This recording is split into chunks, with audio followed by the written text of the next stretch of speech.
know, there's all the, for Hallmark, you know, Cranberry Creek might look really beautiful with a, and of course in the summer, you know, in its full glory. Um, there's also locations that people can market their locations on their own. So if they were to get a photo package, there's places like Lights Camera Hamilton, which is another Facebook group that is sort of their in action live film guide. And then there's in Hamilton, I Need a Producer. There's the Directors Guild of Canada. And then there's a private location service that we're looking at partnering up with as well. And they've handled more than a handful of productions. From looking at their website, they get quite a lot of business. So sort of just outside, there's also the industry side of film festivals that we can market this area as a whole. But for people, we're just sort of putting together resources that people can use personally.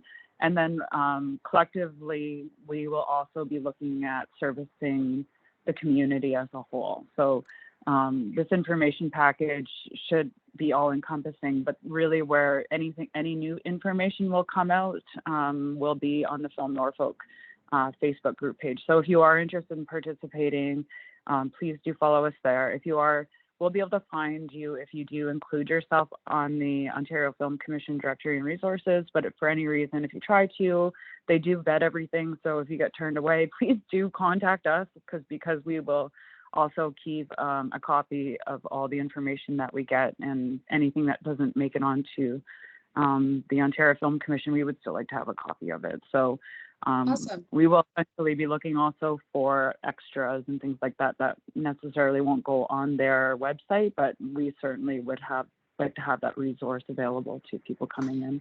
Yeah, I hope that answers. Yeah, it absolutely did. Yeah, one thing that I would just like a couple like just really small suggestions based on like because we get film inquiries probably like once every week or 2 weeks kind of thing. Great. So like the number one question that we usually get asked is catering is usually a big thing. So that would be a really cool thing to have a resource of caterers that service our area to make it really easy for people that are renting out their properties for film location shoots. So we obviously it's easy for us to do because we know the caterers that do our area. But if I wasn't someone who ran events, it might be a little difficult to find, reliable caterers that can service staff like that on shorter notice. Accommodations, obviously, that I'm sure you're thinking about that. And I really think one of the most intimidating things to people that are thinking about renting their space out for a film shoot is figuring out how to price it.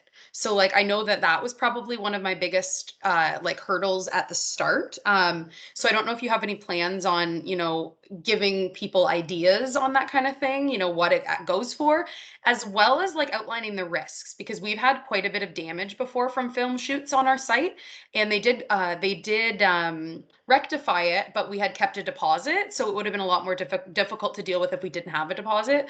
So I think helping people walk through the risks of what there could be, especially if it's not just like outdoor and outside in a field, if it's like, in a home or something like that, how to like get film site locations to agree to properly fix something. Like we had them paint something and fix it, but the paint peeled in a couple weeks. So like just making Oh, sure, I think as we're encouraging all of this stuff, I think it's really important to protect our citizens as well, because this is, film, it having more than a 10-person film crew is quite destructive. yeah, for sure. No, those are really great points. Thanks so much, Michelle. I think that certainly laying out the risks is super important. So what I'm going to do too is I have a list of questions for the circulating or the film offices that are in our region, and I'll definitely add on asking them about pricing and risks. We asked a little bit about pricing, and not that I have experience. I'm not a location scout by any means. But it seemed to be sort of relative to the size of the production. So it was kind of a fluid thing. And the people that we talked to thus far have been really kind of reluctant to give us numbers. Although I did hear, I don't know, I'll do a little bit more research, but that would be really helpful to put on the information sheet because nobody's going to want to. I can give you a little bit of information on, I guess, what we have gotten in the past, which I guess is kind of I a love baseline that. for what Yeah. someone else could get. But it varies based on whether it's like for us, it's varied. Like we had a Netflix movie shoot there, and that was quite lucrative. But that was also the one that damaged our site. So it was great that it was lucrative. And Right. then we've also had small, just music videos shoot, and we charge much less for those because they're independent projects. But I think that yeah, it just making sure. I think that like if we're going to really make a if you're going to really make a push for that, I think that would be such great information to just help people, because you could really get taken advantage of, I think, if you did, because you can make a lot more money than you think you can off of it, but it's also riskier. So And like any other industry, I've heard of these bad producers that will sort of just go in and leave a mess, and so definitely having enough money in a deposit that can cover for any sort of mess like that is important. So that's a really good point that sort of had slipped off my radar. It was in the back of my head, but thank you so much for bringing that up. I will reach out to you in the next couple of days and find out a little bit more information on pricing. And I just think it's such a big opportunity that, certainly looking ahead, if anybody is strongly against it, like I really would like to sort of have people speak out so that people do come in, we sort of know people that aren't interested and against participating, so that we're not putting the production, slowing it down, but also we are respecting our citizens as well. But we're so close to so much action, like the Queen's Gambit was shot in Cambridge, and everybody hears The Handmaid's Tale. It's always around our neighboring communities. So I think it could be quite exciting, and hopefully the way I see it is that we're sort of the luxurious place to film. There's no traffic jams. It's easy to maneuver in Norfolk County. The people are over the top friendly, and we can access all of the locations in London, Cambridge, Guelph, Kitchener, Hamilton, and Brantford, all within sort of roughly around an hour's drive. So it's sort of a neat spot to be, and I hope that we can see a lot of success in a new industry down here. It's great to hear that there's already people participating, and that's really encouraging. And I think I put this grant in to do it, and thank you Venture Norfolk for this grant a couple of years ago. And after attending film festivals as industry and seeing what's going on there in terms of how they're marketing their areas and luring in productions. And so, it'd be so great to have something in that scenario where you have something in your hand that you can just say, come to our area and check this out. And, sort of everything's in one spot. And so 2 years ago, the Economic Development Department was a little bit bigger, and they would have taken this on to a much higher degree. So looking also, one thing that we're going to keep our eyes on is funding to hire somebody even part-time, a student or something like that maybe we could manage, that could work on pushing this out to production companies and stuff to market it, or attending film festivals and handing it out as marketing. And there was something else about it 2 years ago, but I slipped my mind, so my apologies. Well, the timing is ideal, Tanya. We have a few other questions here. I just want to double check with Michael. You did have your hand up. Was your question answered earlier? Yes, it was. The only thought that came to my head was more information on Film Norfolk. Is this for like foreseeable for the future? I know we've had small events in regards to like film and utilizing the Simcoe strand and that kind of stuff to bring in, but are you working on something else in regards to film? It's Michael Ball. Yes. Oh, hey, Mike. Voice.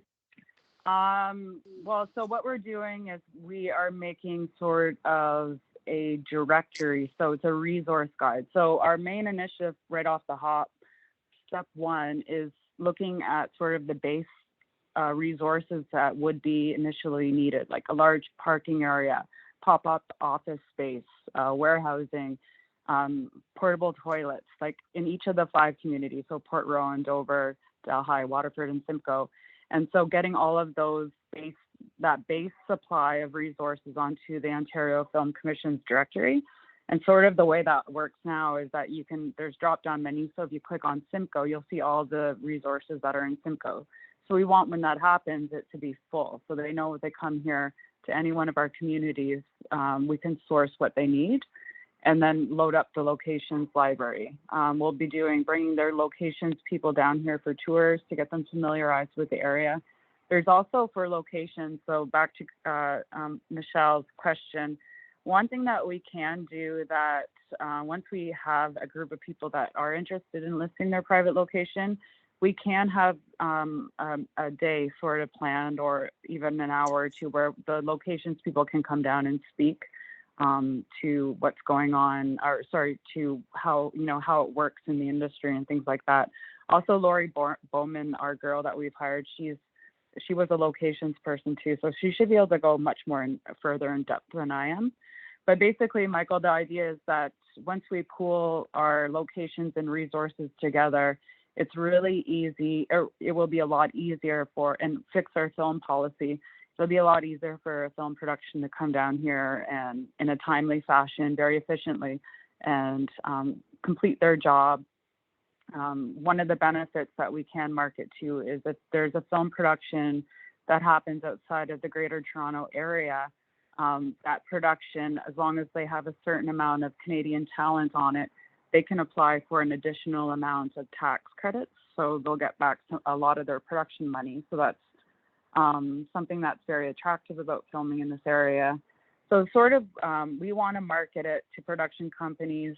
Toronto, because of COVID, is really behind on their productions. Film and TV didn't shut down during COVID, but if they were over a certain number of people on set, they had to close down. So they're a little bit backed up, and then they overflow into Hamilton. And once Hamilton's pretty full, then they overflow hopefully into Norfolk County. And long term, the Ontario Film Commission, one of the services they offer also is market analysis. So somebody that came to one of our Zoom information meetings works for a studio in Etobicoke. They're just setting up, they moved there from Mississauga.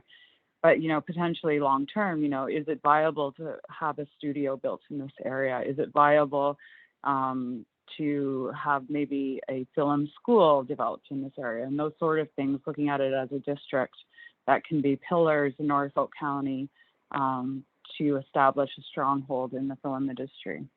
So it's a bit of a side note, Mike, but there is sort of a longer term plan to develop the region and to reach out and do tours of our popular locations with production companies that might do similar productions that we could offer, like maybe, you know, country sort of shoots or shoreline.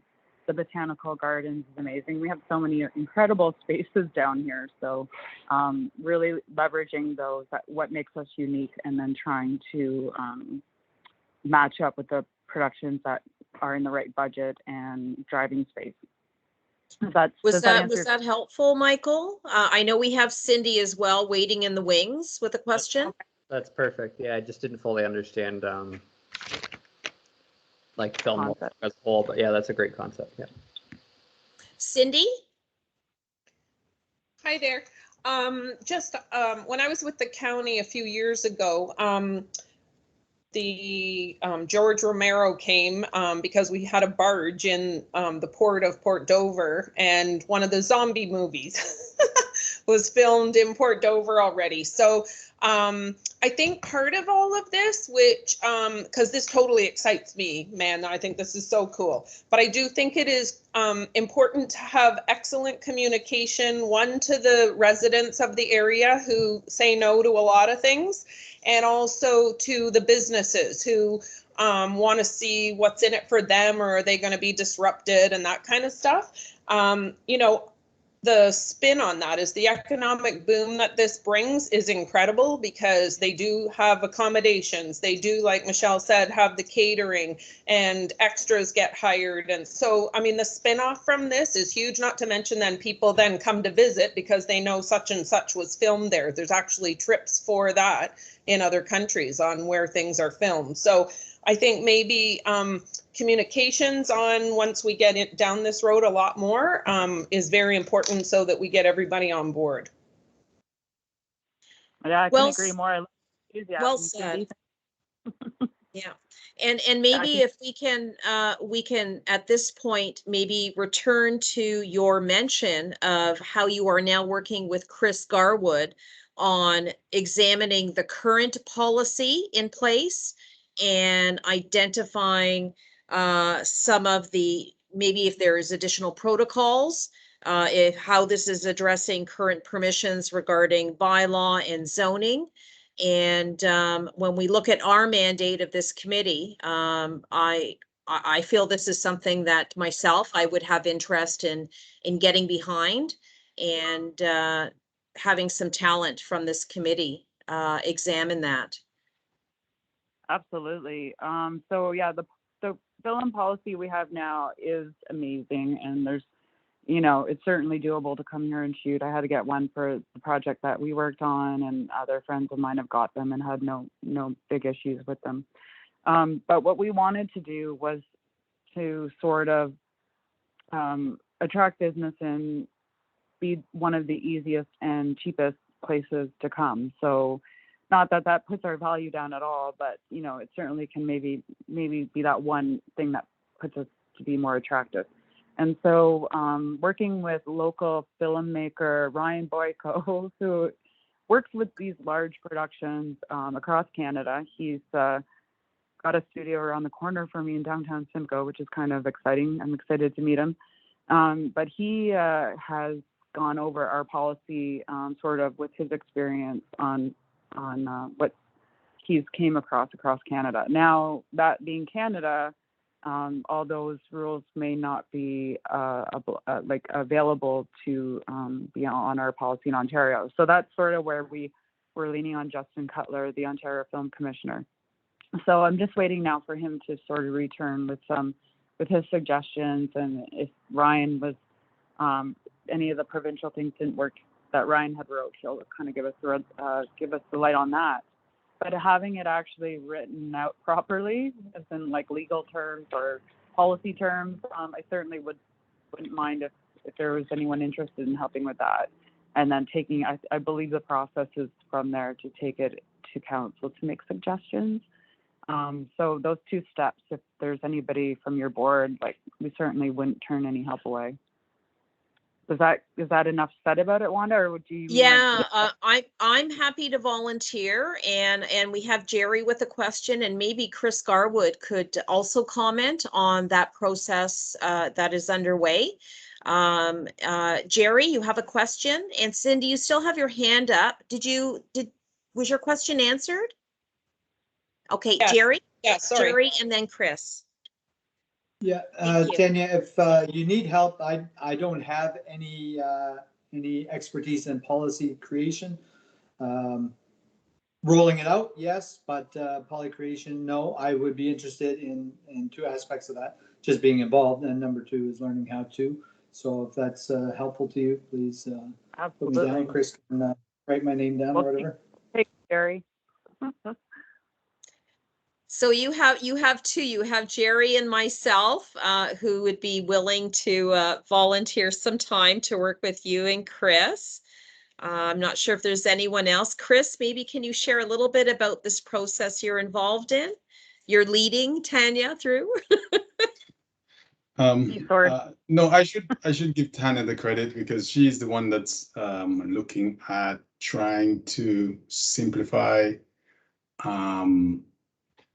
the policy. I just like to caution that the policy was put as it is for a number of reasons. So number one, we only require a permit if you are filming on county property, the road, in the park. If you're filming on your personal, in your private property, you need absolutely nothing. And so I would caution you to go down any road of looking at zoning or whatever, because right now we are totally hands off if you are on your own private property. And it was, from what I've heard, I came and I saw it like that. It was deliberate that it was like that. The second thing is that for us, the cost of filming in Norfolk County is $0. It was also put that way deliberately. So rather than saying it is at no cost, it is at zero. So you can always just change that zero to $1, $2, whatever it is, without going through a whole scoop. So there are a lot of thinking that went into the policy, and it's structured the way it is for a lot of different reasons. So just as long as we know why it is that it's structured this way before we start dismantling it, that is Yeah, all I caution you about. you're certainly important to be in that conversation, Chris. Once we get the suggestions back from Justin, we would certainly want to take into account why it's structured and keep it for those purposes. So that's where your expertise will come in, because I don't have any sort of political experience or a little bit of governance, but nothing that I would feel confident. I'd rather go with you, Chris. Yeah, no, So- and I'll be more than happy to kind of say this is why it was done this way. It was revised, I think, in 2018. There were some parts of it that were taken out. There were some parts of it that were simplified. And if we can simplify it further, because there are some what I would consider to be onerous is a bad word, but I mean, like if you're going to close one little section of a road, you need how many days notice and so on and so forth, that I think could be probably reviewed. So I'd be happy to be a part of those discussions. 48 hours is fair to give notice, but I'm not sure what it is now, but I know for doing special events in downtown that, sometimes to get a road closed, it's either 30 or 60 days. So that sort of thing, noise laws. Exactly. And also, like, I think it was Michelle saying, or Jerry, about just the clear Cindy, the clear communication, so that we can air out if there's people that do have issues, but everybody will sort of know that this is the way it's moving ahead if council approves. Right. Of course. But that would be a major step forward to have bylaws like that sort of easier or more power for economic development to make those changes. Yeah. Awesome. Well, anybody else have any questions, or Chris, do you have anything else to say? I don't want to take up all your meeting. No, I think you're on the right track. I'm more than happy to work with you, Tanya, and I'm sure that you have some members here that are willing to work with you as well. When you get yourself organized, you have a meeting, let us know, and we'll be happy to put our 2 cents in. Yeah, I Awesome. think So formally we had Jerry, myself. Was there one more person, I believe, who chimed in and said they had interest in volunteering? Cindy's hand. Interested in I volunteering. did. Yeah, I did. Cindy? Yep. Okay, so Excellent. thank you. Thank Cindy's you. got And an experience too, so that's really good. yeah, and if anything, I mean, as Chris said, there was a lot of care. It would be perhaps looking at what Justin from the Ontario Film Commission has to say about the existing bylaw. I believe he was going to compare it with London's and other municipalities. And it really interesting because there was some discussion regarding possible, maybe there's additional protocols, right? It is on your private property. So maybe there would be a next step of a communication piece to accompany what this could look like for those who might live next to a private property that would welcome this activity. So maybe I think that could generate a good discussion. And if there are any changes that require endorsement from this committee, maybe we could bring it back and before it goes to council. One of the things about zoning would be residentials that are now doing commercial activity, but that'll be sorted out. I'll ask some questions, and I think that we'll get to the bottom of that. But I think it sounds really good. But yeah, having clear communication is always the best way. It's just trying to make sure everybody knows where to find it or has access to it. So, but this is a big step forward. Any other questions? I thought I saw the student, what's her name again? Antoinette or something. Her hand was up. Alexis, did you have a question? Oh yeah, it wasn't a question. I was just gonna say if Tanya is looking for bodies and volunteers, that I would be happy to help volunteer in the policy aspect, and to just give my time to that if she needed more people. Beautiful. Yeah, thank you. Yes, absolutely. Beautiful. We have a solid Okay. team. Thank you, everyone. And And we are not disruptors. We are change makers, positive change makers, right? So we're only here to support your efforts, and we appreciate your time, Tanya. what an Now, unless exciting there's time anything else on for- this item, we invite you to stay for the remainder of the meeting. And then maybe Jacob can and Chris can contact us when you would like to have an ad hoc committee meeting, so we could actually look at the current policy. Yeah, I think I'll do that once I hear back from Justin, but I'll probably tap out for tonight because I got some more work I gotta get on to. But thank you so much for your enthusiasm and support. And we're always seeking volunteers also to be good ambassadors. And please join us on Film Norfolk on our Facebook group page, and we'll be posting information as it comes out there. Thank you, That's everything. Tanya. Time well Beautiful. spent. Thank you. Take care, everyone. Okay. Have a great night. Bye. You too. Bye. Bye. Great. Well, very engaging and a great prospect for us to examine future potential there for our community. We're on number 5 now, which is back to the documentation for the meeting, which is approval of the meeting minutes. Do I have a motion to approve the minutes? That would have to be someone who was in attendance. Thank you, Jerry. No seconder needed. All in favor to approve? No edits or omissions? Very good. Carrie, thank you. Number 6, deputations. We have this on the agenda. Perhaps Jacob or Zvi might have any comments. I don't know if we have anything that we need to bring forward for a deputation. Not that I'm aware of. Is that in regards to deputations coming to TEDAB? Because I'm not aware of any. I'm not either, or deputations to council, which might be a recommendation. This could speak to actually the outcome of the Film Norfolk ad hoc group, if there's any changes regarding the current policy or recommendations to support this emerging new market. That could warrant a deputation. So Zvi said there was no reference to this item.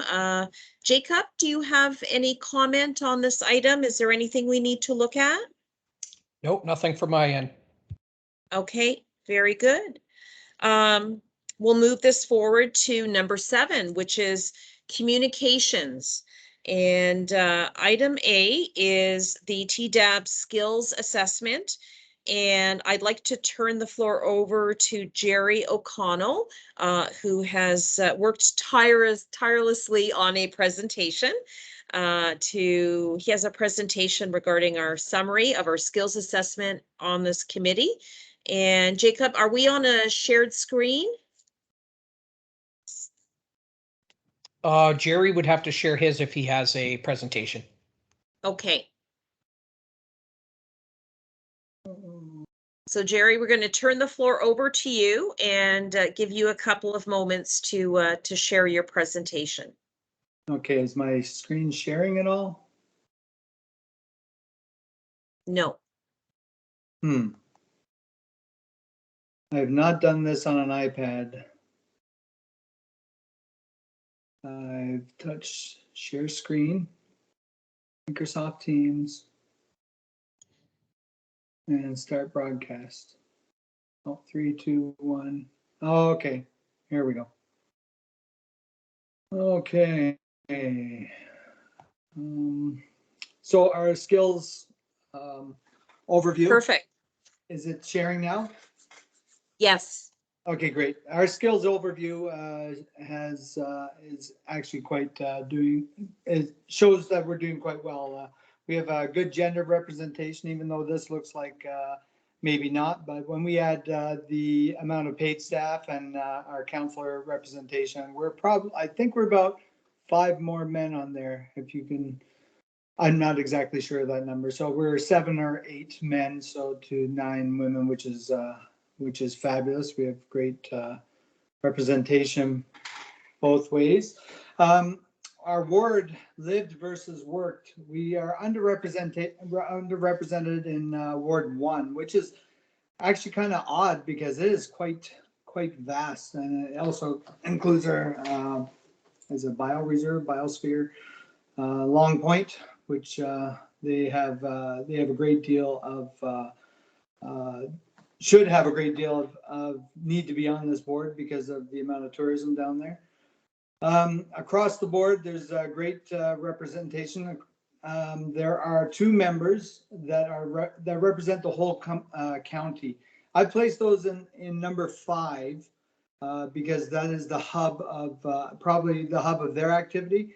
I just didn't want. I wanted number 1 to stand out as a concern. So. If there's a reason why we should change those 2 team members or 2 members to include 1 also, then it would kind of skew the numbers.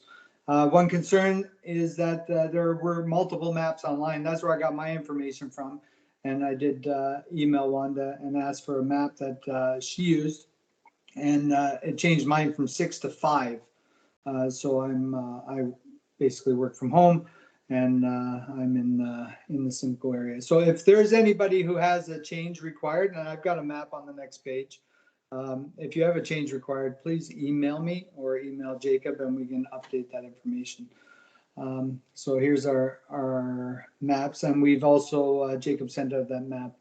Is in the attachment in the email you just got from him as our meeting started. Economic sector, all of our economic sectors are represented here. We do have strengths in tourism and agriculture, government services, governments and services. We do have opportunities to learn from those in the least represented sectors. So if you do have any questions, I do have some I have the whole list on the last page that'll show you who has skills in what area, and you'd be able to review that and identify the needs and identify somebody who can lead in those needs that you have. Our skills, we do have strengths in leadership and strategic planning, management, and training and education. We're light on the accounting, legal, municipal affairs, and finance, but we do have, I think, 2 with Chris and Svi, and then also our counselor, who are probably heavy on understanding and information regarding municipal affairs. We do have lots of others to include. We have rural economic development, social media, interior and graphic design, media production, and advertising. And we also have skilled labor as a skill. And then we have our specialized knowledge. Most areas are represented in the list that we've been given. The opportunities are for us to collaborate, and we do have a leader again in most of these areas. So I hope that person, if needed, would step up and lead. We do have another one in the others, which is diversity and inclusion, which is kind of prevalent today to have that information. So this is the chart I made up based on who gave us the information. And I hope it's all correct. If there's any changes required, I did see a couple emails come through. I'm not sure what they're about yet, but if you have changes that are required, please again email me or Jacob, probably me, and then I can get that to Jacob and he can resend that out. But that is basically it from the skills. Is there any questions or concerns?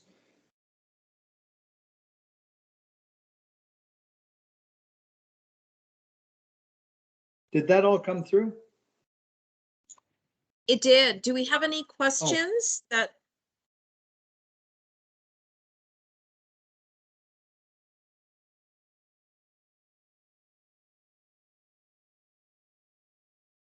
I'd like to thank Jerry for creating this summary. This was a discussion that we had to identify all the different sectors. Many boards right now are performing audits to determine gaps. Jerry, you had mentioned diversification. That was quite interesting because no doubt that is a big discussion taking place right now in policy across Canada. And Jerry, you have the master documents that you can share with Jacob so he can include it in the minutes for distribution to council? Yes, he has those already. But if we do make any changes, I can make those and send the new document to him. And the master Excel sheet, is that something that could be updated as members evolve on this committee? Yes, yep, you could just add everything to the right. You just have to expand out all your formulas to incorporate those new cells. So if that's something that you can share with Jacob as well, it could be a very valuable tracking piece of literature for council when they determine placements. It could help them to measure where the gaps are in volunteers on this board. Mm-hmm.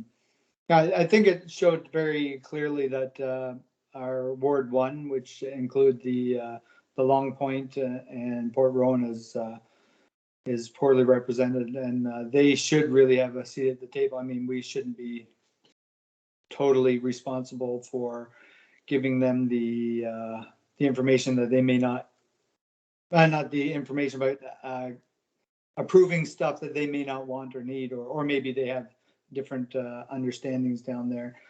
Wanda, you're one of the ones who work in that area, as you said. All is where you work, and I think Laura was responsible for the whole county also. Do you have a lot to do with Ward 1? Like, is your company down in Ward 1 a lot? Not really. No, No. I do represent 6 municipalities with, but I do not actually physically have an office there. And I know that it's with Laura, it's a catchment piece as well. Yeah. No.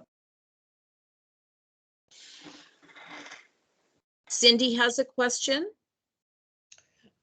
I just put on the notes there that you could, if you want to, include me for Port Rowan Long Point from my real estate side, because we do have an office down there. And I lived there previously and had my businesses there, so I'm very much in touch with everybody down there. So if we ever need to get anybody's input, I can always be the liaison to them as well. No, that'd be great. That'd be great, especially with this film thing.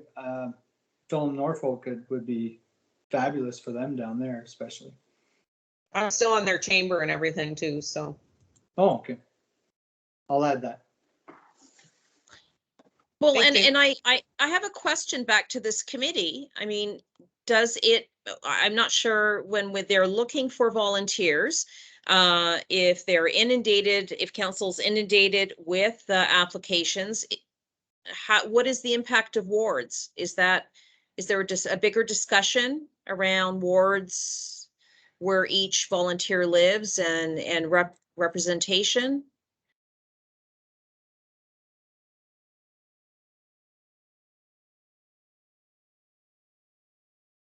Well, it's good that we track it. If there's nothing in the criteria that you feel we need to look at least we are tracking what areas in the municipality we're representing. Yeah, and thank you, Cindy, for identifying your link to Ward 1. Jerry, you're fine to make that change? Yes, I'll make that change. Yeah. Okay, thank you. Any other questions or comments for Jerry? Thank you, Jerry. That is a significant amount of work that I know we truly appreciate that. Jacob will include that with the minutes that will be received by council. And I think that certainly it will be of value. And Jacob, you're fine to capture some of those comments in your minutes to identify the value of the presentation by Jerry? Yes, certainly. Okay, thank you. Moving on to B, which is we have the minutes that are circulated from the Agriculture Advisory Board. Thank you, Jacob, for doing that. I know that we felt it was always important for us to review these minutes. Now, Dusty, Michelle, you were going to reach out to Dusty. I know we had a few email exchanges, but I don't see him on the call tonight. Did he send his regrets? Oh, sorry. I assume from my understanding from those email exchanges, all was good to go. Okay. All right. Well, something has changed and he's not available.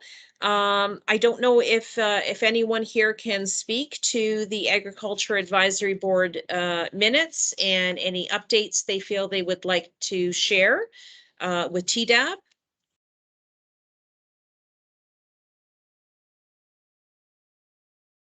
No comments. Okay. Well, yes. I do know just a little bit because I am their secretary as well. I do know that they have not met and don't plan to meet unless something comes up throughout this excuse me, throughout the summer, which is common practice for them. Last summer was very different with the temporary farm worker program and the rules around that changing quite a bit. But I do know that Dusty had a conversation with our new medical officer of health, and in our board of health meeting yesterday, that was spoken about. So if anybody's interested, that is posted on YouTube, and he spoke about that a little bit and just with chatting with Dusty, and that would likely be the main subject, in just that they've sort of introduced themselves to the new medical officer of health and sort of let him know sort of the challenges that they're dealing with at this point in time, because we still do have, in his estimation, a number of temporary farm workers that are still due to come to work in the county this summer and into the fall. Thank you, Jacob. That is a very important update for us to know.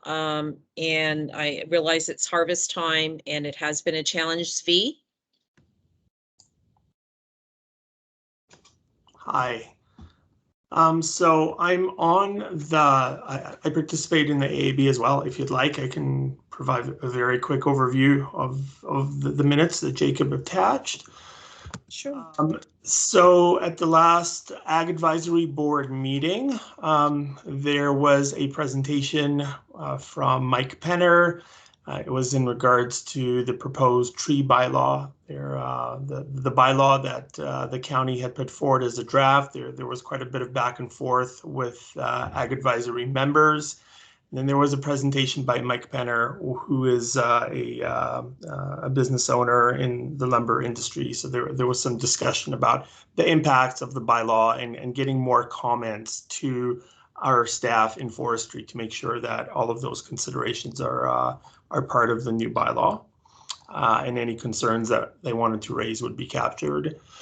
Then we had Fritz Enslin, who is the chief building official for Norfolk County. He gave a presentation on on-farm septic systems, and with all the rules in bunkhouses and the changes surrounding the number of people that can be in a bunkhouse, new bunkhouses being constructed, Fritz basically went over what type of septic systems are required and what volume of individuals would require a larger type of septic system and the regulatory framework around that. And I'm just looking here what the outcome was. I think it was basically received as information, but basically Fritz said that when it comes to septic, this comes from the Ontario Building Code, and that as staff, it's not that we're trying to add an additional level of effort to be put forward, but really we are just applying this Ontario Building Code, and that some of these concerns, as they may be valid, should go through the ministry, and there should be information sent to the ministry, which Ag Advisory does very, very well. The next one was a presentation from Carrie Sinkowski, who she has an organization that works with the seasonal workers and tries to provide services, cultural and social connections between the workers. So she just described kind of the kinds of things that they have done in the past, the kinds of things that they're planning on this year, whether it's sporting events. In the past that they had done soccer leagues for the agricultural workers. This year they're trying to do some virtual fishing competitions and all of that sort of thing. But they're also involved in trying to get more services to them around mental health supports, locations of bike trails and parks and grocery stores. Translating, they're putting up a website that has this information. They're trying to translate it into Spanish. So there were some suggestions from that they came forward from the AAB, and we also talked about how that would be a good thing for Norfolk to support where possible, for the agricultural workers. So that was received as information. And then they went through their regular Ag Advisory action items. And I think that was it. It was a relatively short meeting for Ag Advisory. Some of those meetings go 3.5 hours. But this one was pretty focused on those items. Thank you, Zvi. I realized there was a discussion last month. We felt sometimes there could be emerging items that could really speak to the mandate of this committee. I realize Tanya Van Roy also organizes a Caribbean festival every year. She does. So I wonder if she might have a relationship with Carrie Sinkowski, and also with her documentary Feeding Canada. It's good. I think we're changing the channel on the conversations regarding the value of our seasonal workers who are coming in and producing food and the sacrifices they're making. Is there anyone else on the committee who has comments or any further discussion on the Agriculture Advisory Board minutes? Seeing none, we'll proceed and accept the minutes as information. And thank you, Zvi, for the update. Sure. I think we are always open to seeing how we can collaborate and support that board as well. So, are there any other updates under communications, Zvi? I know we have nothing else listed. I wasn't sure if you had anything that before we move on to other business. My one update I would that I'll put out there is in regards to Shop Norfolk. We had expected to go live with Shop Norfolk at the end of May. We were all ready to go live. We had run into an issue with the insurance requirements for the delivery drivers, and the kinds of insurance that was a requirement of the county. The companies weren't able to get that. It's just been a challenge, so it's delayed the process. We are at a point right now where, fingers crossed, we have all the insurance piece finally worked out, and I'm really hoping that we go live next week. If the drivers or the delivery company, if there's still issues, I might just end up doing the delivery myself, because I really don't want to delay this project any longer. I really want to go live with this project. That said, if there are businesses out there that you're aware of that still have not signed up, I know everyone is extremely busy, but we would love to get more vendors on it. We've got more than 100 products on there, but I'd like to see more diversity of vendors from all over Norfolk. It's pretty focused in certain areas right now. So if you see, or if you're talking with anyone who has a retail business or even a service business, they could sell like, prepaid this or that on the platform. Please ask them to contact me or Chris, or go to the Shop Norfolk registration page. It's on the city's website, but they could probably just Google Shop Norfolk registration. But the best thing is just to contact Chris and I, and we will walk them through the onboarding. It takes 10 minutes. They can start with a single product. It's literally a 10-minute process, and then they're on there. And it is a huge opportunity because we'll be doing the delivery, but also because we'll be promoting the platform very, very heavily. So whoever is on there will benefit from being an early will be viewed early by those that go on the platform. But that said, we'll also be promoting this as keep coming back. It's new products are being added all the time, because we want to make sure that as people go onto the platform to buy something, if they're not finding what they want, we don't want them to never come back. We want to make sure that they're checking in often, because I believe that once the platform goes live and we've made our first 3 weeks worth of deliveries and things are working well, I'm pretty confident that everyone will jump on at that point. Yeah, I would love to see some more diversity from across Norfolk. We have a question from Michael. Sure. Yes, V, I was just wondering if you needed anything from the committee or from myself in particular in regards to that. Is it just basically promoting it as of right now, or do we have like a list of vendors that we can maybe seek out some more that aren't on the list? What can we do?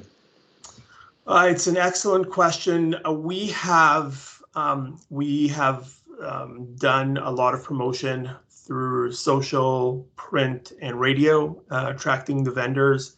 We have our own lists of retailers that we're aware of.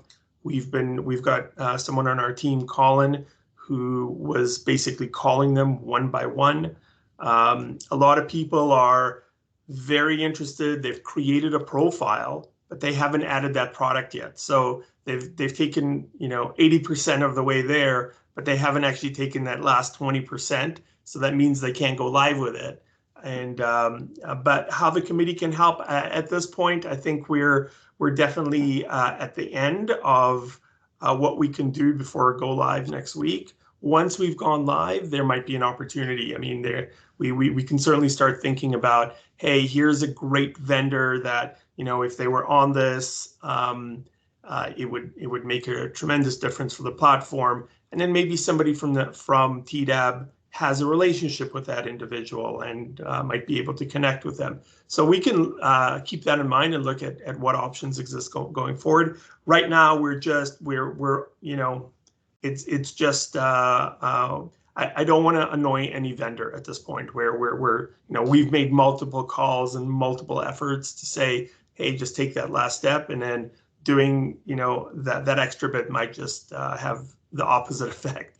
So I just want to be cautious, and I appreciate the offer. Let us go live, and we'll very quickly see what's missing out there, and how TEDAB could help. Svi, can businesses list on Shop Norfolk, although they don't require delivery of their service? Yeah, absolutely. So they can LinkedIn for a promotional listing.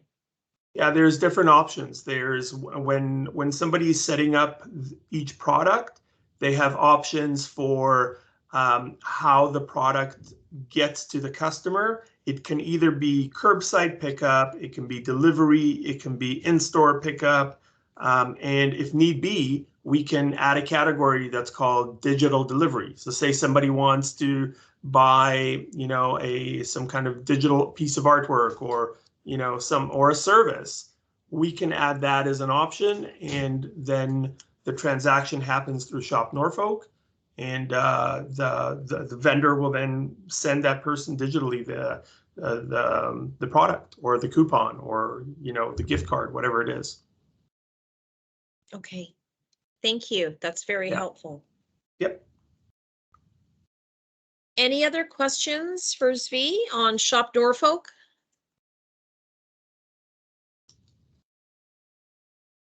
Chantel? Hi, sorry, I was trying to get to my little hands up there, but it's moved on my screen. Zvi, will we be getting a notice when it does go live? Or can we get one? Yeah, definitely. I think everyone in Norfolk will get one. It'll be very heavily promoted, but yes, we will send an email to TEDAB members. Absolutely. Thank you. Yeah. And just by way of other updates, so we're starting now with Visit Norfolk, which should be a much simpler process to get businesses onboarded, and that's the app.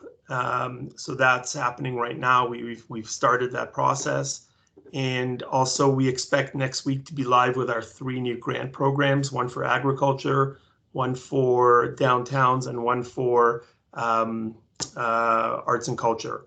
So look out for those. Those will also be promoted. So if you know of a non-for-profit organization, like we just talked about, the Sinkowski's group, organizations that really can make a difference in those industries from a recovery perspective, from a stimulus perspective, from a resilience, longevity perspective. We're looking for projects. These grants will be between $1,000 to $5,000 each.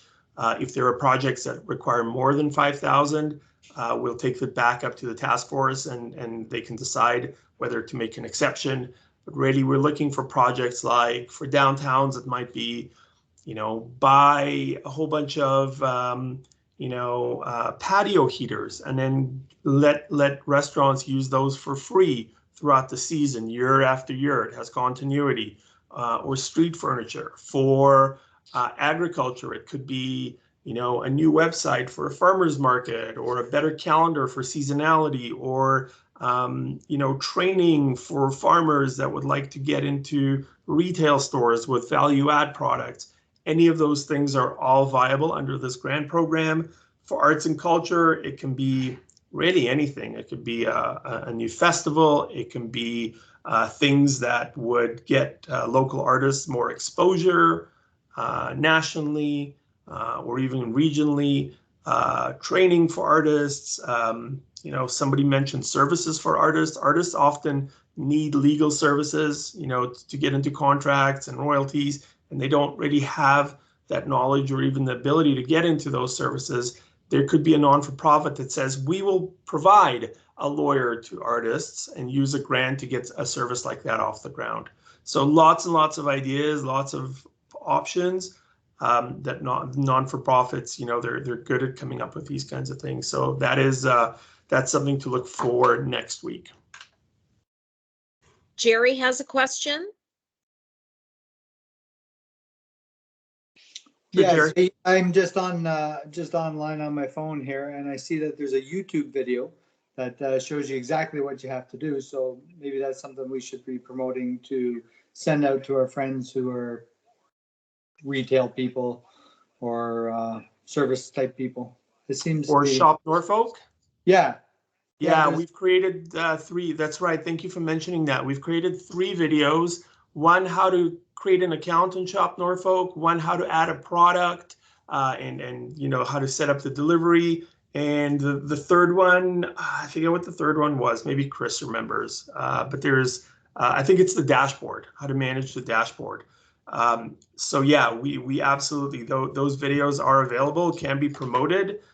We made those available almost like a plan B. As a plan A, we will handhold through the process. Like, we will get on the phone with a business and we will help them through all of that. But those videos are there as backups. But absolutely, if you know somebody, please go to, I'll send out the link afterwards so that everyone here has those videos, those links. And if you know of a vendor, they can contact us, but they can also just take a look at the videos to see how simple it is. I mean, the videos are like 5, 6, 7 minute long videos. So it's that easy. Good question. Anyone else? Well, Zvi, thank you. Chris, Sure. your Thank you, department guys. has not stopped with the initiatives, and you're pandemic proof, we see. Yeah, in a funny way, the pandemic has made it so that we can do more, because usually economic development's traveling around from place to place, from business to business, and that travel takes time. Whereas working virtually, you can jump from meeting to meeting to meeting to meeting, back to back to back. So it's you know, it's a double-edged sword. You're missing that you know, person to person contact, but you're a lot more efficient at the same time. So. Chris, I see you're agreeing. Yes, absolutely. We just have to capitalize on the opportunity behind the darkness, and for sure, it is much more efficient.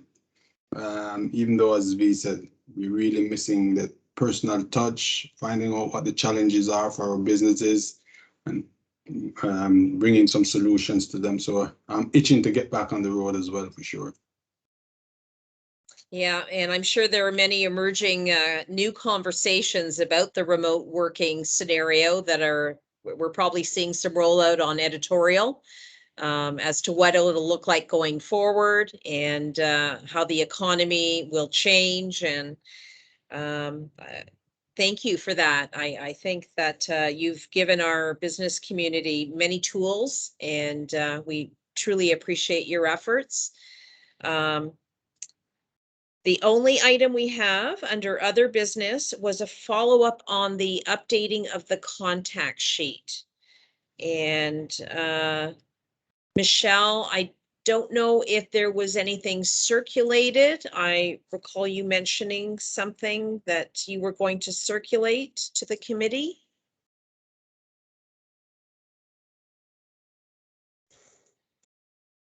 Circulate. Wouldn't that be up to?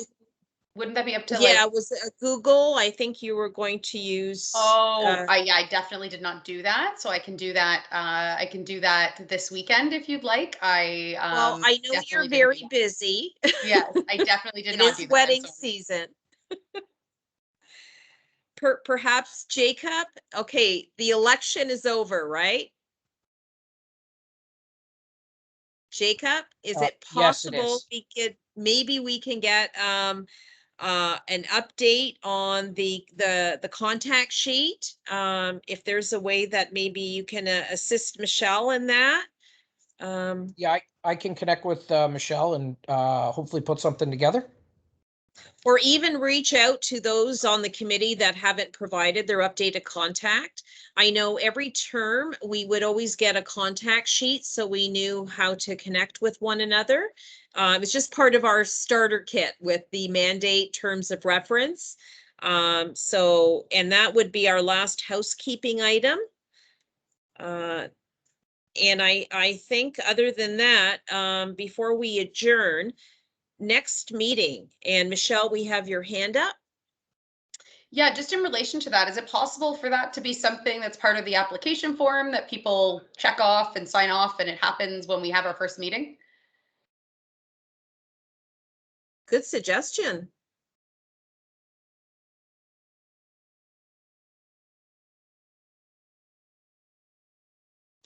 I'm not sure who that question is directed to, but it's I'm directed going to defer someone. yeah, I'm going to defer to Jacob on the application form, because he probably knows a lot more about it than I do. Yeah. Yeah, I would have to look. I think it's kind of a generic application form, but it may, yeah, it may actually just be something that's on there. I haven't had a ton of experience with it, but I could give it a look and see just exactly what it's got on there, and whether we can just work on it from that. Yeah, or even if it's something that goes out when we get that like accessibility form that we fill out in the start of the year, it just might make sense to just do it like right from the get-go. That's part of getting on the committee kind of thing. If someone's not comfortable sharing the contact information, totally cool, but it would be probably a good idea to just do that every January.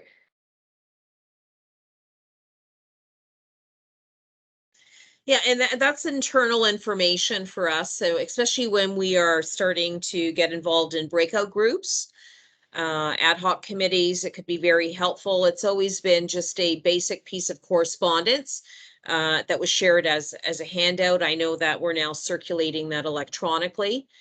So if we can get that updated, so we have an accurate list of committee members and circulate that internally, that would be ideal. If anyone here has an issue with sharing their contact information, please contact Jacob. We're always respectful of privacy. Other than that, before we reach adjournment, should we talk about next meeting? When you would, are we meeting throughout the summer? Are we continuing to meet via Zoom? Michelle, your hand's still up. Not sure if that is, you have another question or you're high-fiving.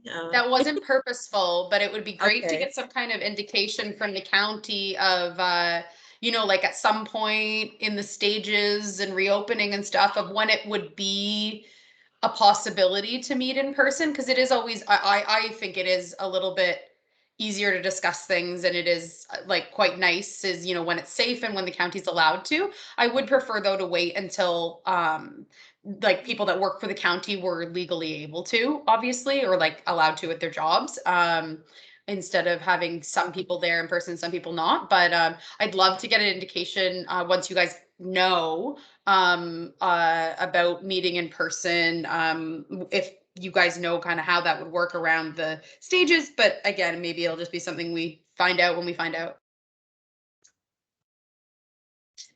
I think our head of the department is Chris. There we go. no, no, the Supervisor is me for sure.